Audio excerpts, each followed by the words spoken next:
Actually endotracheal tube जो है 3 parts की होती है। आप इस पिक्चर को देखिएगा, आपके सामने एक फोटो दिख रहा है, दिस इज एंडोट्रेकियल ट्यूब, है ना। कोई सिंपली पूछे कि what is the name of device, तो आप लिखिए एंडोट्रेकियल ट्यूब।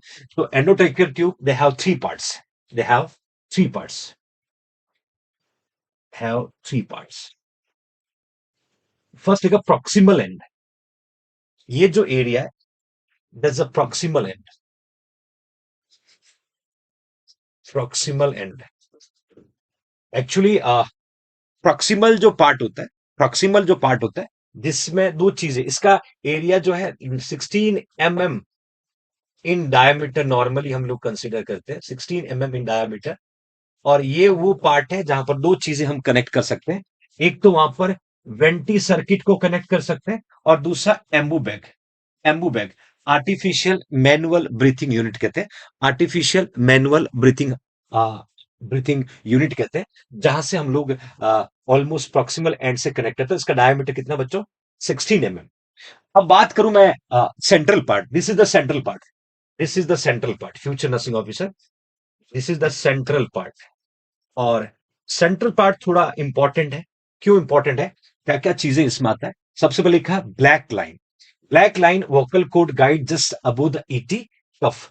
आप देख पा रहे होंगे, this is the black line, this is the black line. Actually endotracheal tube की पार्ट की मैं बात करूं, black line vocal cord guide just above the ET tube cuff, ये जो है ये ईटी ट्यूब कफ है ना, ET cuff, ET tube cuff. ये ओपनिंग जो दिख रहा है ये मर्फी आईज है, मर्फी आई। और मर्फी आई जो है ये डिस्टल पार्ट है, किसका डिस्टल पार्ट है?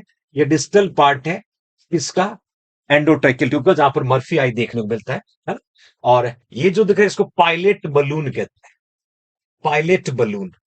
और पायलट बलून जो है जिसमें हम एयर को इन्फ्लेट करते हैं बलून को फुलाने के लिए और इस कफ को फुलाने के लिए। फिर मैंने लिखा कि radio opaque line for the confirmation of the tube through the X-ray. Examiner पूछता है कि ट्यूब एग्जैक्टली नॉर्मल लोकेशन पे है, कैसे कंफर्म करेंगे?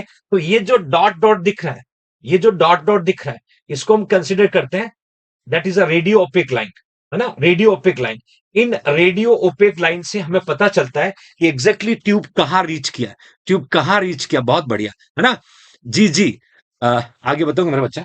देन लेंथ इंडिकेटर हमेशा सेंटीमीटर में, आप देख सकते हैं यहां पर 20, 22, 24, 26, 28। तो लेंथ हमेशा सेंटीमीटर में हम लोग कंसीडर करते हैं।